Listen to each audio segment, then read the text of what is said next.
우리가 먼 훗날 돌아보았을 때 2020년 4월 10일 부활절을 잊을 수 없을 것 같습니다.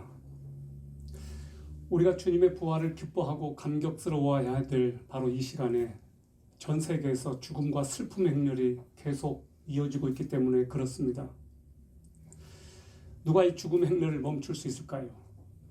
지금 전 세계적으로 170여만 명의 코로나 확진자가 발생하고 있습니다. 어제 코로나 실상황판을 보니까 전 세계 사망자가 지금 11만 명이 넘어섰습니다. 미국만 해도 확진자가 52만 명, 또 사망자가 2만 명을 넘어섰습니다. 여러분, 저는 오늘 이 부활절의 이 기쁨의 날에 코로나 사태를 통해서 죽어가는 수많은 이 죽음의 행렬을 우리 주 예수 그리스도께서 끊어주시고 슬픔과 고통 가운데 있는 사람들에게 부활의 감격과 은혜가 넘치기를 진심으로 소망해 봅니다. 멕시코에서 일어났던 일입니다. 14살 에두아르도에게 일어난 아주 슬픈 일입니다. 이 아이의 엄마가 코로나에 걸렸습니다. 극진히 돌보다가 호흡곤란으로 생명이 위독해져서 그 엄마가 입원을 했습니다. 그런 중에 엄청난 비가 폭우가 내렸습니다. 집에 물이 들어차기 시작했습니다. 빗자루로 쓸고 다 해봤지만 소용이 없으니까 펌프로 물을 빼내려고 스위치를 꼽는 순간 감전이 되었습니다. 그래서 14살 에두아르도가 그만 죽고 말았습니다. 다행히 코로나와 사투를 벌이던 그 어머니가 회복되어서 집에 돌아왔을 때 그 어머니를 반겨준 것은 에두아르도가 아니었고 싸늘한 시신이었습니다. 이 아이는 그 집의 장남이었습니다. 그리고 밑으로는 쌍둥이 동생 2명이 또 있었습니다. 어머니가 오기만을 그렇게 학수고대하면서 기다렸던 이 아들, 그만 죽고 말고 그 엄마가 살아서 보고 싶어 했던 자기 아들은 그렇게 죽어갔습니다. 지금 이런 일이 멕시코 이 아이에게만, 이 부모에게만 일어난 일이 아니고 지금 전 세계적으로 계속해서 일어나고 있습니다. 누가 이 죽음의 행렬을 끊을 수 있을까요? 미국 뉴욕시에 브롱코스 북동쪽에 하트섬이라고 하는 작은 섬이 있습니다. 제 고향 추자도보다 더 작습니다. 길이 1.6km, 폭 530m 이 외딴 섬이 그동안 150년 동안 무연고 시신들을 안치하는 묘지로 사용된 섬이었는데 최근에는 주 5일 매일같이 20여 구의 시신들이 이곳에 지금 묻히고 있습니다. 미국 이야기입니다. 뉴욕시가 하트섬의 무연고 묘지에 코로나19 희생자들을 매장하기 시작했다라고 전했습니다. 지난 4월 8일 날 최다 799명의 사망자가 미국에서 발생했습니다. 미국 사망자가 7,000명이 넘어섰습니다. 여러분, 도대체 이것을 어떻게 지금 설명해야 될까요? 미국의 9.11 테러가 터졌을 때 2,753명이 목숨을 잃었습니다. 그런데 지금 약 7,000명 이상의 사망자가 미국에서 발생했습니다. 이 숫자가 계속해서 더 늘어날 것 같습니다. 누가 이 죽음의 행렬을 멈출 수가 있을까요? 여러분, 우리는 믿습니다. 이 죽음의 세력을 이길 수 있는 것 부활밖에 없음을 우리는 믿습니다. 예수 그리스도께서는 이 죽음의 세력을 정복하시고 부활하심으로써 모든 잠자는 자들의 첫 열매가 되었다고 성경은 말합니다. 여러분, 우리들에게 이 절망적인 이런 소식들이 결코 남 이야기가 아닙니다. 가깝게는 우리도 우리 가족들을 잃었고 머지않은 장래에 우리도 언젠가는 이 세상을 떠날 수밖에 없는 그런 운명을 우리가 가지고 있기 때문에 그렇습니다. 여러분, 이 부활이라고 하는 것이 무엇일까?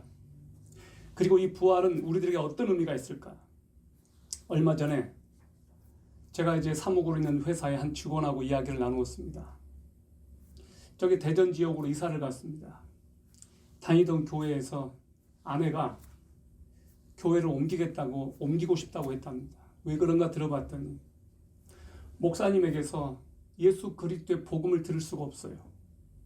예수 그리스도의 십자가와 부활 이야기를 들을 수가 없습니다.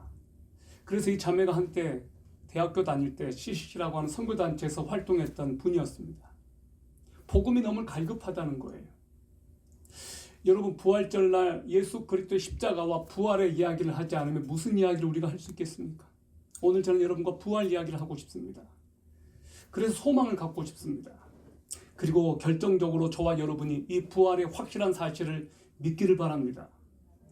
이 자리에 많은 분들이 계시지만 모두가 다 예수 그리스도의 부활을 확신한다고 장담을 못하겠습니다. 여러분은 정말 오늘 밤에 여러분이 죽는다면 부활해서 예수 그리스도를 만날 것이라고 믿습니까? 여러분 정말로 이것을 믿습니까?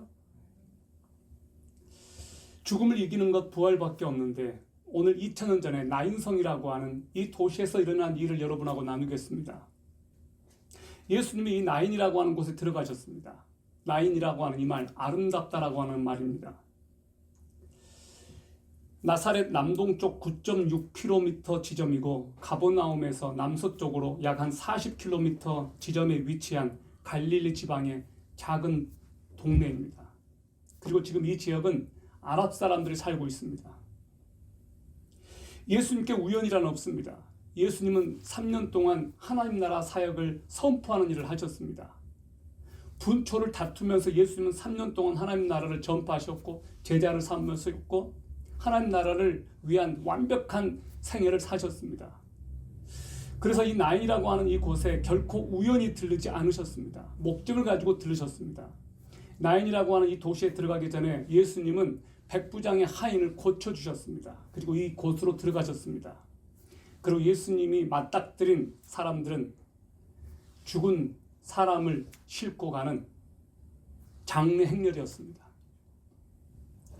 12절을 여러분 보겠습니다. 이제 그분께서 그 도시의 성문에 가까이 이르셨을 때 보라 죽은 사람이 실려 나오는데 그는 그의 어머니의 외아들이요 그녀는 과부더라. 그 도시의 많은 사람들도 그 여인과 함께 하거늘. 여러분 여기 두 행렬이 지금 맞닥뜨리고 있습니다. 하나는 죽음 행렬이고 슬픔 행렬이에요. 또 하나는 생명 행렬, 부활의 행렬, 예수 그리스도의 행렬입니다. 이 두 행렬이 맞부딪혔습니다. 누가 이겼을까요? 예수님이 이겼습니다. 그런데 이 죽음의 행렬, 거기에는 어떤 누구의 시신이 있었느냐? 과부의 아들, 그 과부에게 소망이었고 전부였을 바로 그 과부의 아들의 시신이었습니다. 그 뒤에는 나인성의 많은 사람들이 뒤를 따라오고 있었습니다. 아마 그 과부의 슬픔에 동참하려고 하는 그 동네 사람이었을 겁니다. 예수님께서 오늘 하신 말씀, 울지 마라, 울지 마라. 주께서 그 여인을 보시고 불쌍히 여기사 그녀에게 울지 마라, weep not 이렇게 하시고 자녀의 죽음만큼 큰 절망과 충격은 없는 것 같습니다. 특히 부모에게. 예수님께서 그 과부를 보시고 불쌍히 여기시고 말씀하셨습니다. 울지 마라, 울지 마라. 여러분 이 말씀이 무엇을 의미할까요? 저는 이 울지 마라라고 하는 이 말씀이 너무 와닿았어요. 예수님이 이 과부의 눈물이 나오는 그 슬픔을 해결할 계획을 가지고 계시기 때문에 울지 마라 라고 말씀하신 겁니다. 아멘? 울지 마라 라고 말씀하신 것이 단순한 위로가 아니에요. 예수님의 이 울지 마라 라고 하는 이 말씀은 너가 울지 않아도 되는 해결책을 내가 갖고 있다. 바로 그것 아니겠습니까? 주님은 여러분이 겪고 있는 고통과 슬픔에 대한 해결책을 가지고 계십니다. 목사님, 저는 그렇게 울 정도로 큰 고통과 아픔은 없어요. 여러분 그러면 여러분 가족 중에 이웃 중에 이런 고통을 안고 있는 분들이 있을 겁니다. 그들의 아픔과 그들의 슬픔에 여러분이 동참할 수 있습니까? 우리가 그들을 대신해서 같이 울어줄 수 있습니까?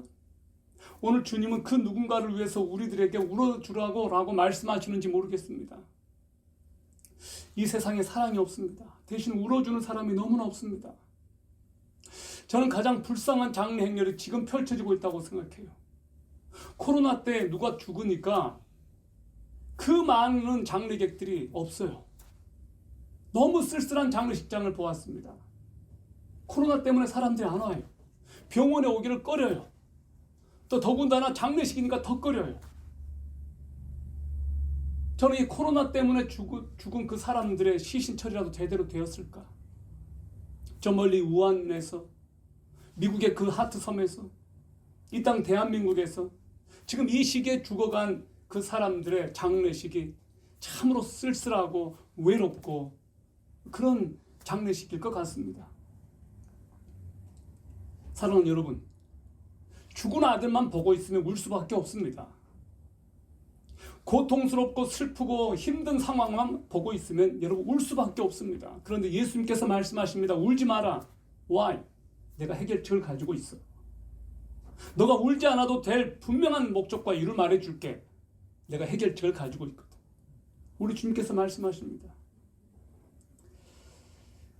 우리가 울고만 있지 않아야 될 이유, 주님의 해결책을 가지고 계신다. 아멘? 여러분 믿으시기 바랍니다.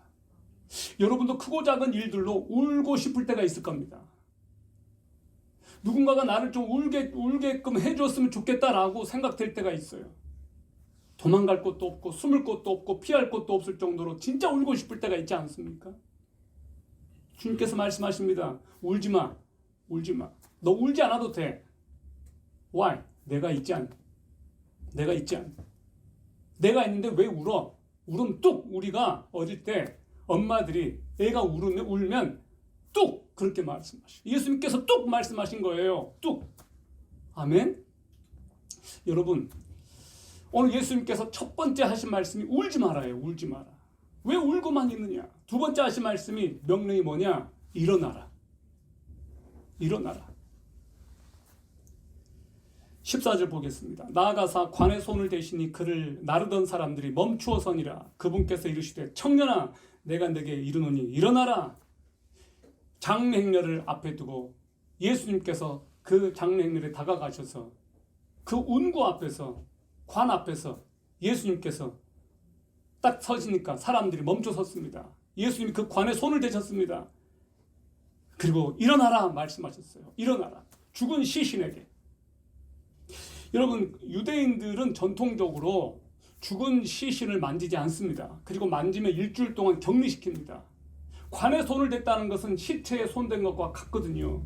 예수님은 그 율법을 무시하고 손을 대셨어요. 왜 그랬을까요?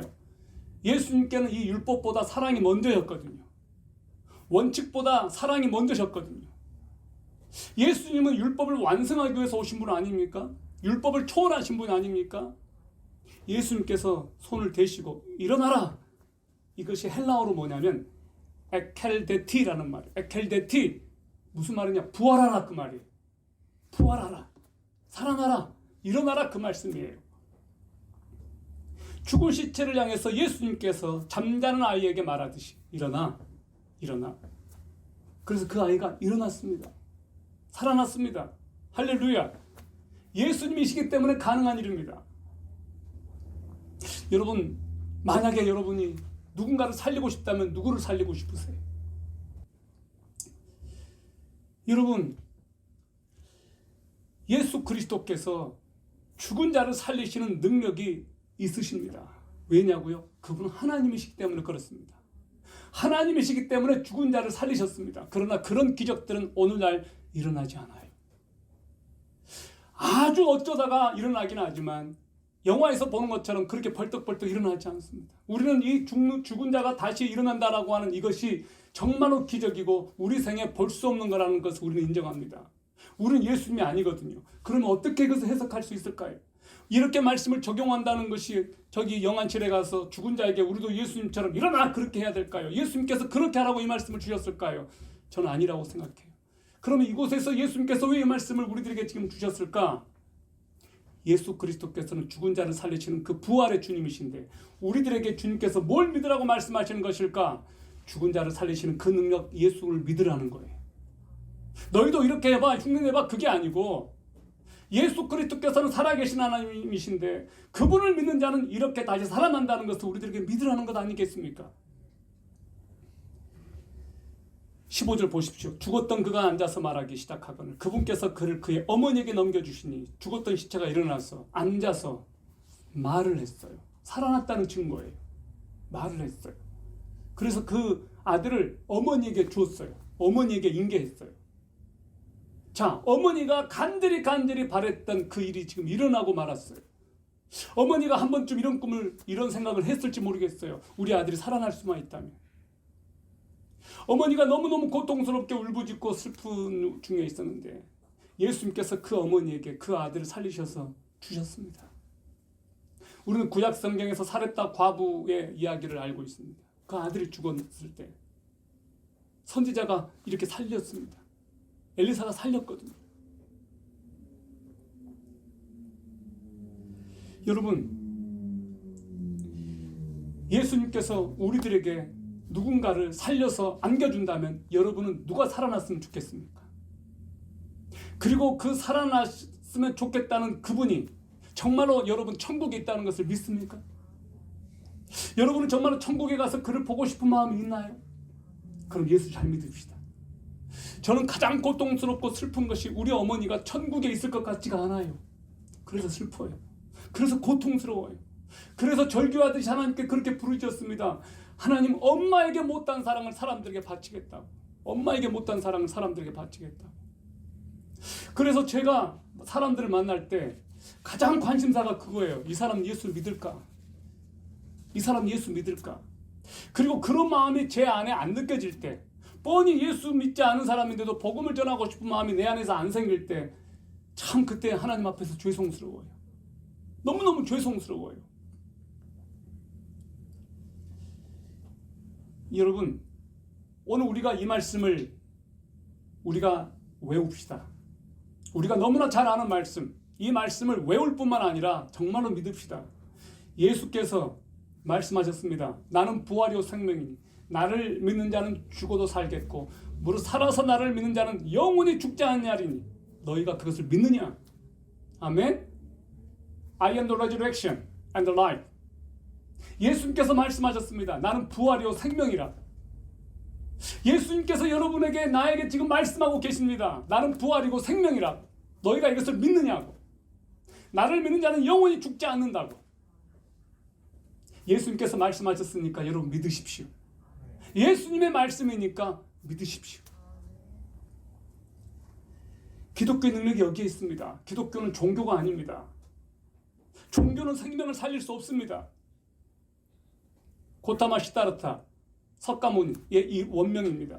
석가모니 죽었습니다. 설사병으로 죽었습니다. 공자 죽었습니다. 오래 살았습니다.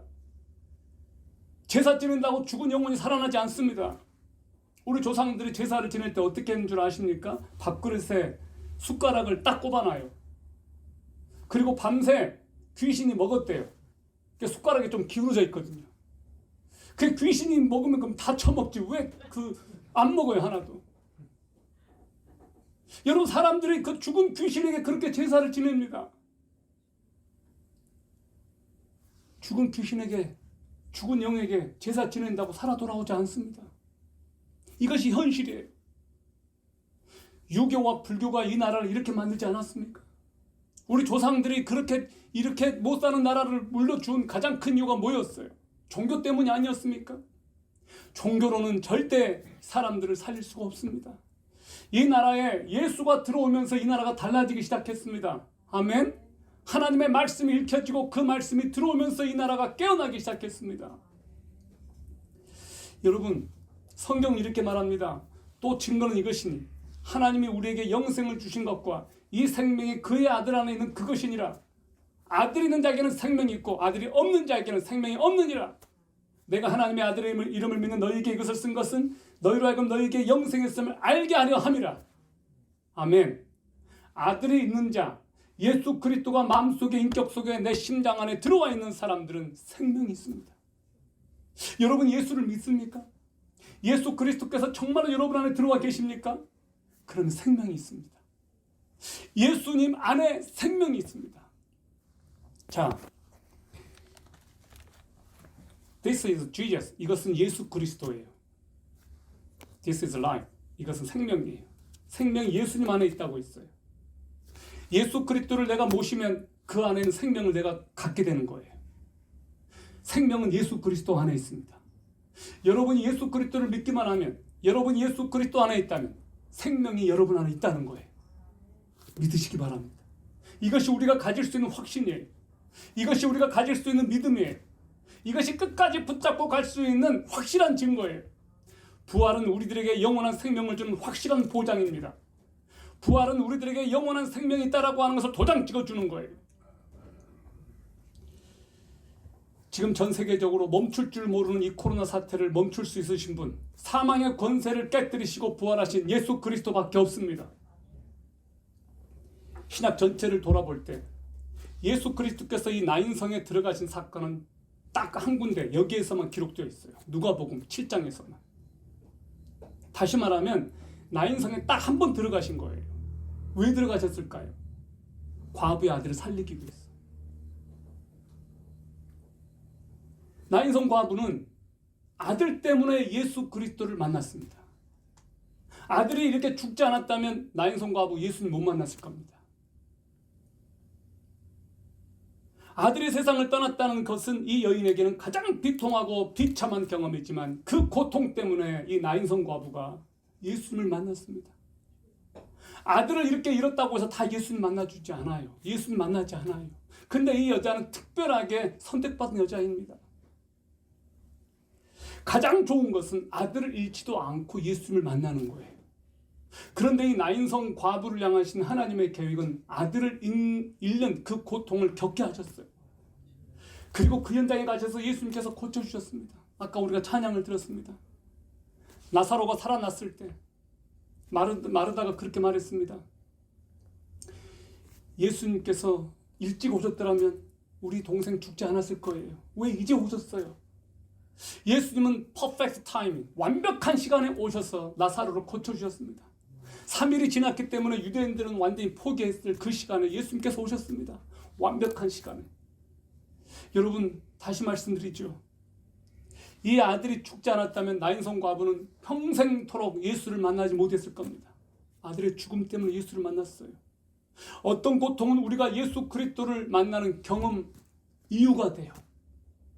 사람들이 잘 나갈 때는 예수를 안 믿는 것 같습니다. 찾지를 않는 것 같습니다. 그러다가 이렇게 사랑하는 아들이 죽고 경제가 파탄당하고 엄청난 고통을 겪을 때 그제서야 하나님께 돌아오는 경우들이 많습니다. 코로나19 바이러스는 전 세계적으로 엄청난 재앙입니다. 코로나 바이러스 때문에 사회가 마비가 되어버렸습니다.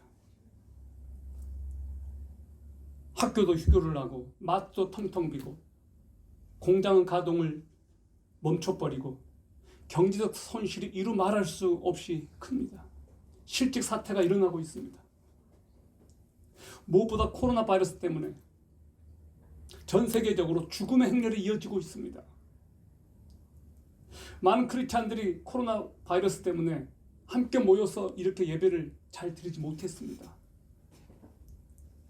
또 코로나 바이러스 때문에 인간의 무력감을 그렇게 우리는 느끼고 있습니다.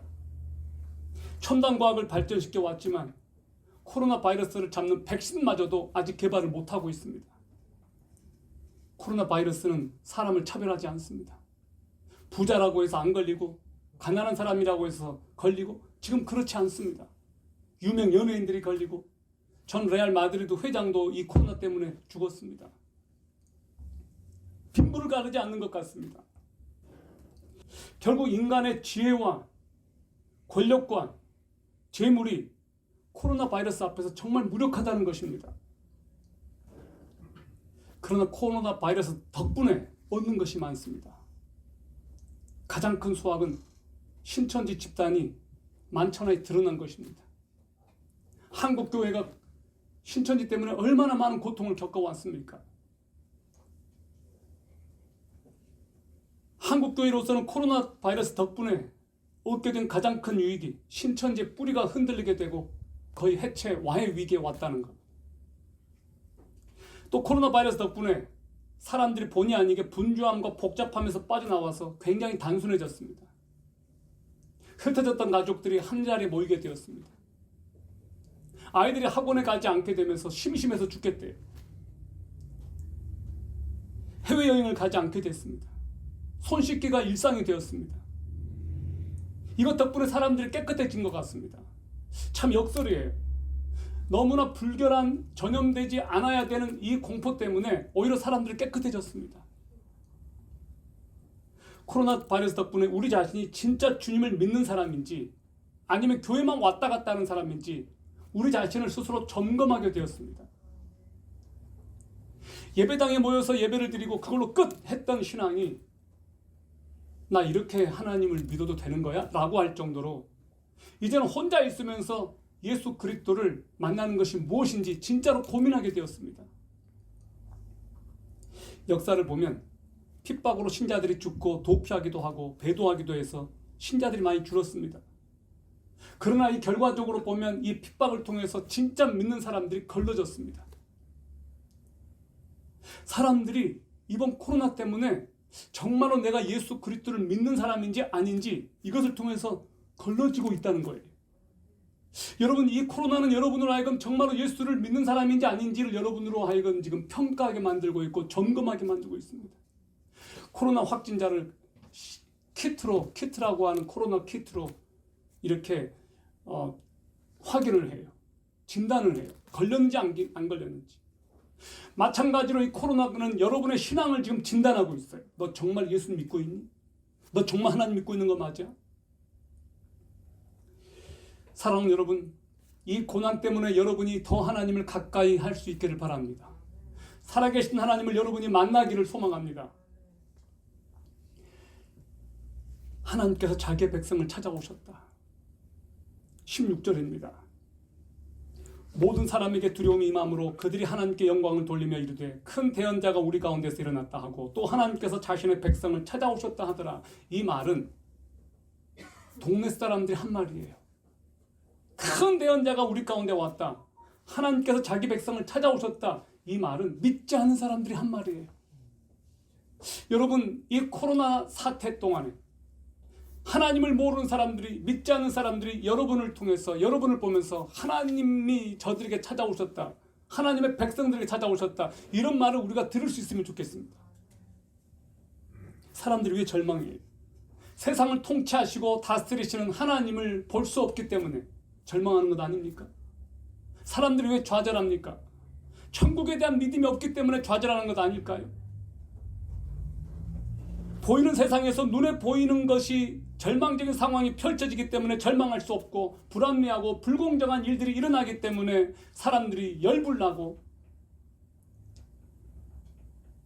슬픈 현상을 보니까 눈물을 흘리고 슬퍼할 수밖에 없는 것입니다. 여러분, 이럴 때 필요한 것이 무엇입니까? 믿음 아니겠습니까?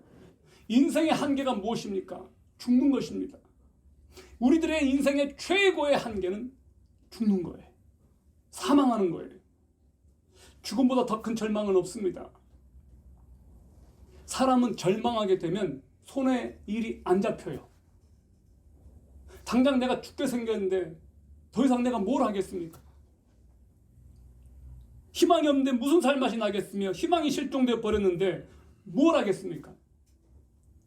그러므로 인간은 죽음의 문제를 해결하면 모든 문제를 해결할 수 있습니다. 이 죽음의 문제가 극복이 되고 희망이 생기면 그때서야 사람들은 일하고 싶어져요. 여러분, 아파 보신 경험들이 있을 거예요. 아프면 어떤 일이 벌어져요? 이것저것도 다 하고 싶지가 않아요. 먹는 것도 먹고 싶어지지가 않아요. 기운을 차리게 되면 어떤 일이 벌어져요? 활동하게 돼요. 바울은 고린도 교회에 주는 메시지에서 이렇게 말했습니다. 고린도서 15장에 나옵니다. 오 사망아, 너의 쏘는 것이 어디 있느냐? 오 무덤아, 너의 승리가 어디 있느냐? 사망에 쏘는 것은 죄요, 죄의 힘은 율법이니라. 그러나 우리 주 예수 그리스도를 통하여 우리에게 승리를 주시는 하나님께 감사하노라. 그러므로 내 사랑하는 형제들아, 너희는 굳게 서서 흔들리지 말고 항상 주의 일을 넘치게 하라. 너희 수고가 주 안에서 헛되지 않은 줄 너희가 아느니라. 아멘. 바울이 말하고 있는 것은 정확히 말하면 이거예요. 예수 그리스도는 부활하셨어. 너희들도 부활할 거야. 그러므로 너희가 하나님을 위해서, 예수 그리스도를 위해서 헌신하는 것 중단하지 마. 예수 그리스도를 위해서 일하는 것 절대 멈추지 마. 희망을 갖고 용기를 갖고 다시 한번 하나님을 위해서 너희들의 수고를 내, 힘을 내. 바로 그 말씀 아닙니까? 여러분 힘을 내십시오. 용기를 가지십시오. 다시 하나님을 위해서 두 주먹을 불끈 쥐고 일어나십시오. 하나님 아버지께서 여러분과 함께 하시고 이기게 하시고 여러분을 통해서 그분의 영광을 드러내실 것입니다. 그러므로 여러분은 정확히 아셔야 될 것이 있습니다. 여러분은 예수 그리스도를 믿지 않는 사람들이 아니다. 예수 그리스도를 믿는 사람들이다. 그리고 나는 오늘 밤에 죽어도 나는 부활할 사람이다. 예수 그리스도는 지금 나와 함께 하시고 나는 영생하는 존재이고 하나님께서 나의 주인이시다. 이 사실을 여러분이 꼭 간직하시기를 바랍니다. 사랑하는 여러분, 주님은 사망을 무장해제시키기 위해서 오셨습니다. 우리 주님은 부활하셨습니다. 그리스도의 부활은 우리들에게 절망을 허용하지 않습니다. 그리스도의 부활은 영원한 생명을 주시는 보장이기 때문에 그렇습니다. 사람들이 죽음을 극복하면, 죽음을 무서워하지 않으면 이 세상에서 무서워할 것이 없어요. 사람들이 가장 두려워하는 게 죽는 것이기 때문에 이 죽음의 문제를 우리가 해결하면 무서울 것이 없는 거예요. 죽음의 문제를 극복하지 못하니까 무서운 거예요. 예수 그리스도께서 이 죽음의 문제를 해결하셨고 이것을 박살내셨고 우리들에게 말씀하십니다. 내가 죽음의 문제를 해결했거든. 뭘 두려워하고 뭘 무서워하니? 너희들도 부활할 것이라고 하는 것을 내가 지금 보여주고 있지 않니? 내가 죽은 아들을 살려주지 않았니? 나사로를 살려주지 않았니? 내가 부활해서 그것을 내 제자들에게 보여주지 않았니? 내 제자들이 부활한 나를 만나고 성령을 받고 저렇게 다 순교하지 않고 전 세계로 흩어지지 않았니? 여러분, 하나님께서 자기 백성을 찾아오시는 분이심을 기억하십시오. 우리 삶에는 고난이 바닷가의 파도처럼 밀려오고 또 밀려옵니다. 지금 고난이 없다고 그냥 평안하다고요? 아니요, 고난이 여러분에게도 다가옵니다. 그러나 그 고난과는 비교할 수 없는 기쁨과 특권이 우리들에게는 있습니다. 그러므로 우리는 다시 일어나서 걸어갈 수 있습니다. 세상 사람들에게는 무덤이 끝이에요. 그러나 우리의 끝은 부활입니다. 우리의 끝은 부활이에요. 죽음이 끝이 아니에요. 부활은 하나님의 자녀들이 경험할 수 있는 최고의 영광이고 승리입니다. 부활의 영광이 있기 때문에 십자가의 고난이 허무주의가 아닌 것입니다. 부활을 믿는 사람은 절망의 관에 누워있을 수가 없습니다.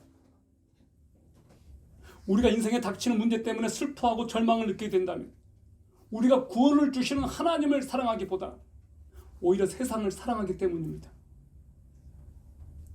그러므로 여러분, 죽음의 장래 행렬을 멈추고 죽은 아들을 살리신 예수 그리스도의 그 능력을 여러분이 바라보시기를 바랍니다. 그리고 여러분이 주변에 죽어가는 영혼들, 소망 없이 절망하는 사람들에게 이 예수 그리스도를 말씀해 주십시오. 예수 그리스도께서 살아나셔서 너를 살려주시기를 원하노라. 그리고 그 예수 그리스도 때문에 여러분이 어떤 조그만 갈등이나 고통이나 핍박이나 어려움을 겪고 있다면 그것을 기쁘게 여기십시오.